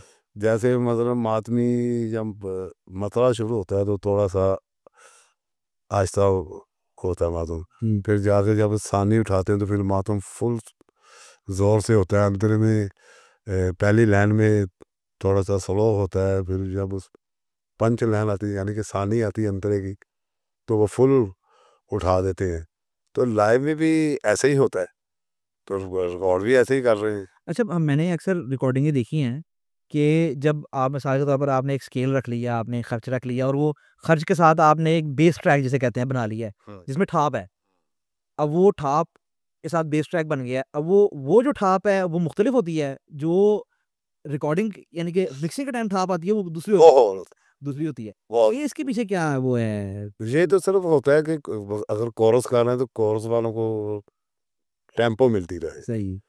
जब मेन वोकलिस्ट है, मेन नोहे खान है, जब उन्होंने पढ़ना तब भी उनको वो टेम्पो और सुर मिलता रहे जो साथ चल रहे। ये जब सारा कुछ हो जाता है तो फिर जाके ना मास्टर मिक्सिंग में ना ये फिर असल जो मातम की थाप बनाई होती ना फिर वो लगाते हैं। अच्छा, पहले अरे सिंपल ही एक ही चलती है। हाँ, वो आसानी के लिए उन्होंने रखी होती है, बड़ी सादी सी। हाँ, ताकि वो टेम्पो में पढ़ सके, लय में पढ़ सके। हाँ, सही, सही, सही, सही। ये मैंने भी जो 2-3 रिकॉर्डिंगें देखी हुई हैं ना, क्योंकि हम तो वहाँ बैठे होते हैं, तो हमको वीडियोज़ ही आती हैं। आपकी मिसाल के तौर पे यही जो हम बात कर रहे थे कि साजिद बुख्तियारी की पूरी वीडियो मोहम्मद सकलैन ने मुझे भेजी थी, बड़ी प्यारी वो रिकॉर्डिंग हो रही है, उठो गाज़ी, उसमें आप भी बैठे हुए हैं, मोहम्मद सकलैन भी बैठे हुए हैं। या अक्सर रिज़वान भाई की जब 110 में होते थे, तो हम वीडियोज़ आती थी, वहीद भाई की हमने जब रिकॉर्डिंग की थी। तो वो सारी मेरी देखी हुई है, तो बड़ा तजस्सुस होता है कि ये किस तरह बनता है। हाँ, एक और चीज़ है कि अब कलाम, फिर से मैं अब कह रहा हूँ कि कलाम बन गया है। कलाम पे आपने बीट भी लगा दी है। लेकिन कलाम के अंदर अब आपने सदा लगानी है, आपने अंतरे के अंदर आपने कुछ चीज़ ऐड करनी है, कुछ कम करना है, दोहरे डालने हैं, ये सारा कुछ ये सिर्फ़ जो पढ़ने वाला है, नोए खान जो है, ये इस पर है, ये इसमें कंपोज़र का भी कोई काम है? नहीं, ये जो पढ़ने वाला ना, उसने अगर दौड़ा कहना है, अगर उसके पास बना नहीं हुआ तो वो कंपोज़र को कह सकता है कि ये 4 लाइनें हैं, बाँध दे पूरा। ये एक-एक लाइन करके, फिर वो कंपोज़र का काम है कि उसको पहली को कहाँ रखना, दूसरी को कहाँ, तीसरी को कहाँ, चौथी को कहाँ रखना कि जिसके साथ अंतर आके मैच करे। क्योंकि मैंने आपको देखा हुआ ना, आप खुद बेशक कंपोज़र हैं, लेकिन आप रिकॉर्डिंग में बैठते हैं साथ। हाँ, आप यानी कि आप भी बताना पड़ता है। आप भी रिकॉर्डिस्ट ही हैं, आप भी बैठते हैं साथ, बताते हैं कि ये इसको इस तरह की। ये जैसे इंट्रो होता है, जी। तो स्टार्ट में इंट्रो बताना पड़ता है। इंट्रो में भी 6-6 लाइनों का वो शायरी आ जाती है कि भई ये नोहे का इंट्रो है। वो 6 लाइनों को एक थोड़े से टाइम में बंद करना। हाँ जी। तो और फिर सदा भी बड़ी इम्पोर्टेंट है। मैंने अमेज़न अकील ख़ान साहब मरहूम की जो सदाएँ होती थी उनके कलामों में, वो उनकी यूएसपी होती थी कि भई इस कलाम की सदा बड़ी डिफरेंट है। हाँ, आपकी भी जो स्टूडियो रिकॉर्डिंग वाले कलाम हैं, उनकी भी सदाएँ बड़ी अलग थी। स्टूडियो में बस ज़रा मेहनत ज़्यादा करनी पड़ती है अच्छे काम के लिए। कि काम अच्छा होना चाहिए, जिसका काम कर रहे हैं, वो सैटिस्फाई होना चाहिए। अच्छा, यानी कि आप कह रहे हैं स्टूडियो में, हालाँकि मुझे ये महसूस होता है कि दायरे में मुश्किल है, क्योंकि वहाँ पे इतने लोगों को आपने कैटर करना है। लेकिन आप कह रहे हैं कि स्टूडियो में ज़्यादा मुश्किल काम है। वो तो दायरे में तो एक लफ्ज़ या सुर लय निकल गई तो निकल गई। हाँ। यहाँ निकलेगी तो उसको दोबारा करना सही, पड़ेगा, तो सही। ये चीज़ें हैं। दायरे में कुछ चीज़ों की माफ़ी है, हुँ। क्योंकि वो ज़्यादा लोग पढ़ने वाले होते हैं, ज़्यादा मातमी होते हैं, तो उसमें वो अगर एक आध बीच में बेसुरा भी है या नहीं कर रहा, हाँ, वो कवर हो जाता आवाज़ लगा रहा है, कवर हो जाता है। कवर हो जाता है। क्योंकि हम अक्सर देखते हैं कि जो पीछे स्थायी पढ़ने वाले होते हैं, वो इतने वो उनका सुर जो है वो इतना ठीक नहीं होता। स्टूडियो में कंप्रोमाइज़ नहीं है हुँ। कि यार चलो ये बंदा करो। जो खराब कर रहा है वो बाहिर है, ताकि दूसरे लोग खराब ना हो, टाइम ज़ाया ना हो ज़्यादा। अब टेक्नोलॉजी बड़ी चेंज हो गई है। जैसे आप कह रहे हैं कि हमने पहले सिंगल ट्रैक में हम पूरा करते थे हाँ, और मातमी भी लाइव आते थे। फिर 4 ट्रैक भी 2 ट्रैक आया, फिर 4 ट्रैक आ गया। अब एक मसला ही डिफरेंट हो गया, अभी जैसे हमने कहा 20-20 ट्रैक पर चल रहा था काम। हाँ, एक कंपोज़र के लिए या एक रिकॉर्डिस्ट के लिए, क्योंकि मैं आपको हरफन मौला जानता हूँ इस पे, आप नोए खान भी हैं, आप मेहरबानी। सोज़ खान भी हैं, आप और टेक्निकल जितने मामले हैं इस फ़ील्ड के, उन सब से आप बड़ी अच्छी तरह वाकिफ़ हैं। बंदे को अडैप्ट करने में अब ये नई चीज़ आ गई है, इसको सीखना है मैंने, इसके अंदर मैं कैसे काम कर सकता हूँ? ये कोई मुश्किल, यानी कि कभी मुश्किल पेश आई है कि मैंने अब ये नई चीज़ आ गई है, मैं इसको कैसे पकड़ूँ? हमारा तो आदत है पुराने काम वाली। मेहनत के आगे कोई मुश्किल नहीं है। हुँ। अगर कोई चीज़ सीखनी है, तो आपको मेहनत करनी पड़ेगी, उसके अंदर घुसना पड़ेगा, ये देखना पड़ेगा कि क्या है इसमें, ये कैसे हो रही है और मुझसे क्यों नहीं हो रही, मैं क्यों नहीं कर सकता ये। तो ये ऐसे ही बंदा आपने सीखता है। आपने देखा है मसलन जब ये 20 ट्रैकों का सिस्टम आ गया, जब पूरा डिजिटल सिस्टम हो गया। मैं खुद करवा रहा हूँ 20-20 ट्रैक ये कोरस वालों को, मैं तो खुद करवा रहा हूँ। ये जब नया आया आपको महसूस नहीं हुआ कि यार ये अब तो नई चीज आ गई है, मैं इसको सीखता हूँ? हाँ, जाहिर है सीखनी तो पड़ी ना। हम्म। देख देख के मुझे जिस चीज़ की ना समझ हो तो मैं पूछ लेता हूँ। मैं इसमें नहीं समझता कि यार मैं क्यों पूछूं। एक चीज नहीं आती तो बंदा पूछ ले। अच्छा, ज्यादा बेहतर क्या था? इनमें ज्यादा बेहतर क्या था? या तो पुराना जो बड़ा सादे का तरीका था वो बेहतर था, या अभी जो इतने बीच में पेचीदगियां आ गई हैं, इतना जो झोल आ गया है, ये ज्यादा बेहतर है? वो और टाइप का बेहतर था। वो जो पुराना दौर था ना, आज से 40 साल पहले, वहाँ काम करने वाला वही आता था जो सीख कर आता था, हम्म। जिसको लय का भी पता है, सुर का भी पता है। अब ये गला गॉड गिफ्ट है, काफी लोग सुरीले हैं और सैयद इस सदी के ज्यादा सुरीले पैदा हो हाँ रहे जी, ये तो बड़ा कमाल काम निकल रहा है आजकल। हैं। तो सैयदों में टेम्पो भी है। अगर गला अच्छा ना तो बंदा सीख भी जल्दी जाता है, तो सारा कुछ ही हो जाता है। तो अगर एक बंदे का गला ही नहीं अच्छा, उसको उस्ताद जो समझाएगा उसको ना समझ लगेगी ना उसके गले से निकलेगा, तो वो तो वही का वही रह गया ना। तो जो मतलब अच्छा गला गॉड गिफ्टेड है जिनको, वो अगर कोशिश करे तो वो जल्दी सीख सकते हैं। सही सही सही। और आज के दौर के हिसाब से जब आपके इतने ट्रैक्स भी हैं, आप इतने टेक्स भी ले सकते हैं, खुली छूट है भाई, आप एक नोहे ये पर, भी हो गया। हाँ, एक शिफ्ट लगाएं, दो शिफ्ट लगाएं, एक नोहे पर आप करते रहें। मुझे अच्छा खासा महसूस ये होता है कि जो पुराना तरीकाकार था ना, क्योंकि उसमें बहुत, यानी कि क्रीम जो थी नोहे खाने की वो उसमें आती थी, क्योंकि बड़ा मुश्किल काम था। अब जो है वो, क्योंकि खुला मैदान है, हर कोई आ रहा है, इसमें इसमें दोनों राय हो सकती हैं कि क्या ये अच्छे के लिए अच्छा हो रहा है कि भाई इतनी अज़ादारी हो रही है, इतने लोग आ रहे अच्छा तो ये हो रहा है कि अदादारी ज्यादा हो रही हैं। हाँ, है इससे, हाँ, और शायरों को, कंपोजरों को, स्टूडियो को, कोरस वालों को, सबको फायदा भी हो रहा सबको फ़ायदा हो रहा है, सबकी रोज़ी लगी हुई है, है। रोजी लगी हुई है। तो मतलब एक जल्दी और अच्छा काम हो रहा है। कोई बंदा किसी की बात कोई बहुत अच्छी नहीं है, उसको अच्छी की जा सकती है। हाँ, ये ऑटो ट्यून पर भी मैंने आना है कि ये, अब आप रिकॉर्डिस्ट हैं, ऑटो ट्यून कितना इस्तेमाल होता है? अब ये हो गया कि जिनको जरूरत नहीं है ना, हुँ, वो भी कहते कि लगना चाहिए वजह? कि मजीद सुर में आ जाए, लेकिन वो फिर भी पता चल जाता है। हाँ, क्योंकि हम सुनने वालों को तो एकदम से वो थोड़ी थोड़ी वो मशीन रोटी की तरह की आवाज़ आने लग जाती है उसके अंदर। वैसे तो पूरे पाकिस्तान में ना हर शहर में अच्छे पढ़ने वाले हैं जिनको जरूरत नहीं है ट्यूनर की। बिल्कुल सही। बहुत बहुत अच्छा पढ़ने वाले हैं। कई लोग नहीं भी नहीं लगवाते, तो कई लगवा लेते हैं। बाकी जो जो बच्चा लोग हैं जो, हाँ जी, हाँ, तो उनका तो चलो सही। बनता है कि उनको ट्यूनर लगा लेकिन दें। मेरे हिसाब से तो उनको मेहनत करनी चाहिए बजाय इसके कि ऑटो ट्यून लगा लें। बस मेहनत नहीं ना करते, मेहनत करेंगे तो फिर कमाल ही हो जाएगा। और ट्यूनर के बगैर भी सुर में तो बेहतरीन हर चीज़। इसलिए इसलिए मैं आपसे ये कह रहा था कि जो पुराना सिलसिला था, हमको क्रीम मिलती थी नोए खाने की, यानी कि अगर 7-8 पार्टी हैं तो वो इतनी रची हुई हैं कलामों में, ये पुराने तब ज़माने में बेहतर था। वो होती थी टेप। हाँ, अब उसमें क्या होता था कि एक अंतरे की लाइन खराब आई है ना, तो सिर्फ उतनी लाइन ना वो दोबारा करके फिर वो फीते को काट के, जी, तो जो नई की होती थी ना उसको लगा जोड़ते देते। थे। हाँ, वो मेरे वाला काम था। अच्छा, उससे पहले तो वो तवे भी आते थे ना, वो उसपे भी रिकॉर्डिंग होती थी, जो गोल वाले होते थे। नहीं नहीं, उस पर रिकॉर्डिंग नहीं होती थी, वो रिकॉर्डिंग ट्रांसफर उस पर होती थी। अच्छा, अच्छा, अच्छा, अच्छा। ये जो स्पूल वाली रिकॉर्डिंग होती थी जी, ना, जी, जी, जी। मैनुअल। हाँ, होती टेप पे ही थी। हाँ, तो वो इतना चौड़ा फीता होता था। जी, जी। जैसे अब बाद में तो इतना सा आ हाँ, गया ये ना। कैस्टों पे लगता था। हाँ, फिर ए डाइट वो आ गई, या फिर फिर सीडी आ गई, वो तो आप पता नहीं आगे क्या क्या आना है। तो उससे ना वहाँ ट्रांसफर होता था। फिर रिकॉर्ड मार्केट में आते थे लोग, घर में लेके जाते थे, तो वो चेंजर होता था जिसको लगा कर, जिसमें हवा कम हो जाती तो अच्छा वाला गाने वाला बंदा बेसुरा हो जाता, हवा पूरी रही। बिल्कुल, वो ऐसा भी दौर था। हाँ, घुमाए करनी पड़ती थी।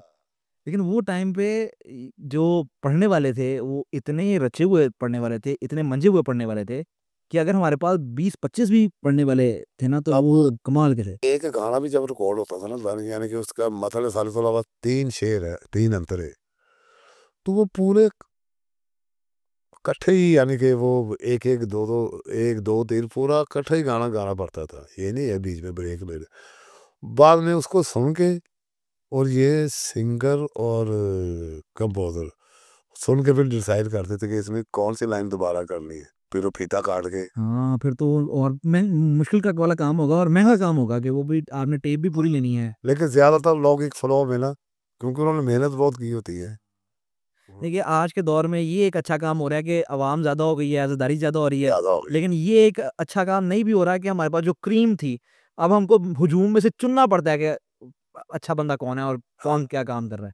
ये एक बड़ा काम हुआ है। अच्छा पढ़ने वाले अभी भी अच्छा ही पढ़ रहे हैं, हाँ, वो नज़र आए। इसमें संगते भी हैं और सोलो वाले भी हैं। सोलो पढ़ने वाले भी काफ़ी हैं, अच्छा पढ़ रहे हैं। और वैसे तो अब लाखों की तादाद में पढ़ने वाले हो गए हैं ना। बस कोई भी अपनी रिकॉर्डिंग करा सकता, नोहा लिखवाए, बनवाए, याद करे, स्टूडियो चला जाए, रिकॉर्डिंग हो जाती। बिल्कुल सही। अच्छा खान साहब, आखिर में बंद करने से पहले लोग मुझे इससे बहुत नाराज़ होंगे अगर मैं आपसे एक गुजारिश ना करूं। पिछली बार आपने सज्जाद लगी मुझको सुनाया था, अगर याद है तो वो मेरी फरमाइश पे आप ऐसे हाय ए गाना ए मेहंदी तेरे छन दी, ऐसे राए ए गाना ए मेहंदी तेरे छन दी, कज़ा कज़ा कहंदी कासम ते माँ कसम दिन है मन दी, हाय हाय ऐसे राए ए गाना ए मेहंदी तेरे चंद है, ए दे सब नक्श चेते विच हाय हाय हाय दिने राती वसाए ने, हाय हथां पैरां दे सब टुकड़े मैं आपस विच मलाए ने, हाय हाय बड़ी हाय हाय बड़ी तरतीब बदलिए मगर तस्वीर नहीं बन दी है, ऐसे रहे ए गाना ए मेहंदी तेरे चल दी।